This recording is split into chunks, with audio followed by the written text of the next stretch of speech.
So ngayon nga pala guys, so ayan pupunta kami ngayon ng paliguan. So ayan naka-tricycle kami. So yung nagdadrive yun is gray kabatch lang din namin. So sa kanya yung tricycle and then nakiangkas lang kami. So ayan, papunta na po tayo sa paliguan. Ito nga pala guys, sa lugar na ito is part ng Maragondon kung saan dito sa Real, Quezon.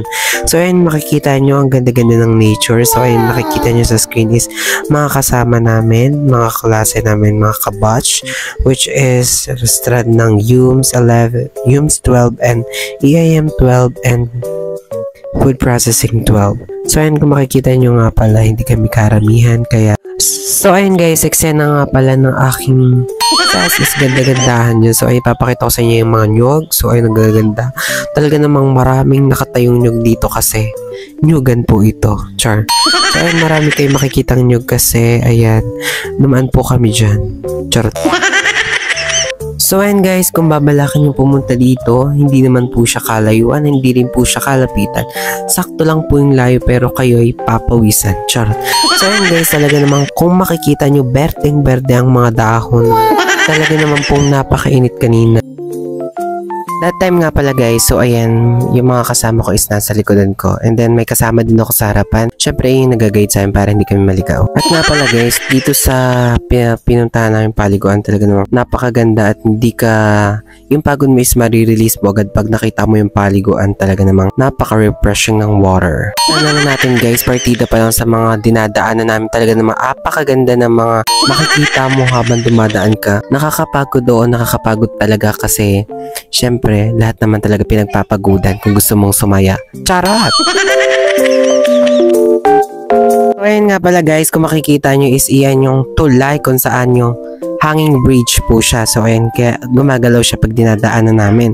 And then first time ko pa na nakadaan sa gantong tulay na nauga. And then kasi nung mga bata kami is tumutuloy lang kami sa mga kahoy-kahoy, keme-keme, laro-laro lang kami. Inuuga pa namin yun. Now this is real, my God. Yung umuuga na talagang tulay.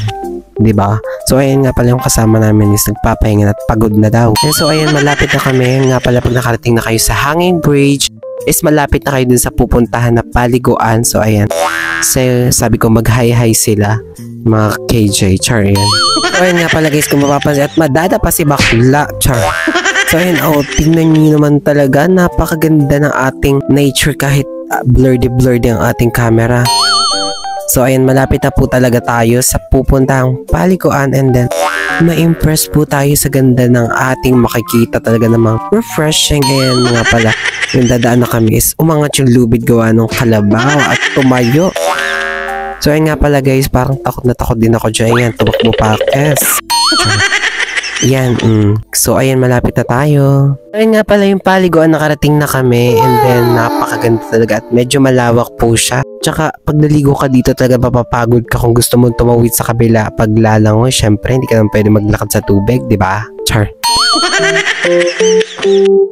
So ayun nga pala, for the tawid muna kami kasi doon kami magluluto. So ayan, yan yung mga kasama ko. And then talaga naman tamo yung running water. Ay napakaganda talaga. Yan. So ayun nga pala, nagre-ready na kami, nagpe-prefer na kami kung saan kami magluluto. Diba? For the, pinapakita ko lang talaga naman sa inyo yung ganda at talaga namang green yung tubig. Hindi po yan puro lumot, gawa po ng malalim kaya medyo green siya. So ayan, medyo ganda. Diba?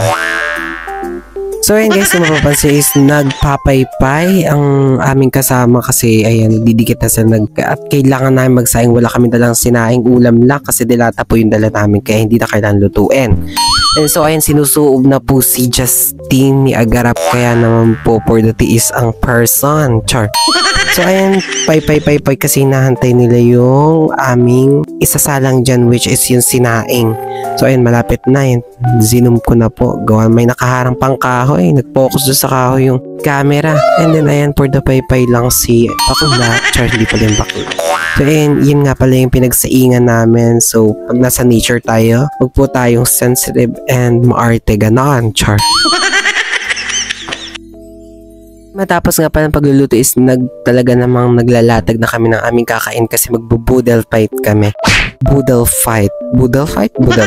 Basta, dyan kami kakain sa saging na yan. Char. So ayun nga pala, inutusan ni Agarap na ilagay na daw yung kanin doon at ang ginawa naman ito is ispinato yung kaldero.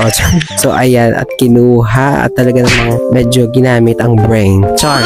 Ayan, kinuha ng aking kasama yun para hugasan. Baka sabihin nyo hindi hinugasan, lagay na agad yung kanin. Mga judgmental pa naman kayo. So ayan nga palang aming lalapsokin. And then, ayan silang lahat. Then ako yung nagka-camera kaya hindi nyo na kailangan makita. And then, after, diba, mga for the go ang lapsok ng mga person. So, ayan, after. And then, dyan na po nagtatapos ang aking vlog.